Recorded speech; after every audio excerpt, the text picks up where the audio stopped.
இந்த காட்சியை பாருங்க. திருச்செந்தூர் ஆஸ்பத்திரிக்கு இது பண்றேன், கண்ணுல அடிச்சு மெங்கில அடிச்சு என் பிள்ளைய மார்புல அடிச்சு கம்பி வச்சு பொட்ட பிள்ளைன்னு கூட பார்க்காம மீட். இது அநியாயத்தின் உச்சங்கட்டங்க. நம்ம எல்லாத்துக்குமே தெரியும் ஜிபி முத்து ஒரு சாதாரண ஒரு காமெடி ஆக்டர்னு சொல்லிட்டு. ஆனால் அவர் நேர்மையிலையும் நேர்மை, அற்புதமான நேர்மையான ஆளுங்க. அதாவது பல பேர், எத்தனையோ பேர் பொய் புரட்டுன்னு சொல்லிட்டு வாழ்ந்துக்கிட்டு இருக்காங்க. ஆனால் உண்மைக்காகவும் நேர்மைக்காகவும் வாழ்ந்துக்கிட்டு இருக்காருங்க இந்த ஜிபி முத்து. அவர் அந்த ஊரில் ஒரு உண்மையாக இருக்கிறனாலேயே பல பேருக்கு பிடிக்க மாட்டேங்குது. சாதாரண ஒரு குடும்பஸ்தன், சாதாரண ஒரு மனுஷனை அடிச்சிருக்காங்க. அவரை பற்றி தெரியும், எல்லாத்துக்குமே தெரியும். அந்த ஊரில் ஒரு பிரச்சனை நடந்துக்கிட்டு இருக்கு. கோயிலுக்கு பக்கத்தில் ஒரு பாதை இருக்குது. அந்த பாதை வந்து அவருக்கு சொந்தமான பாதை.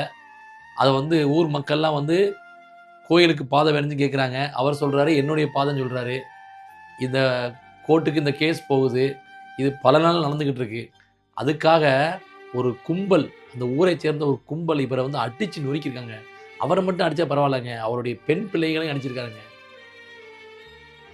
இதெல்லாம் எவ்வளோ மோசமான செயல் தெரியுமா? பாவங்க, அப்பாவி மனுஷன். நல்லவனுக்கு தாங்க இந்த மாதிரி ஒரு கெடுதல் நடந்துக்கிட்டே இருக்கு.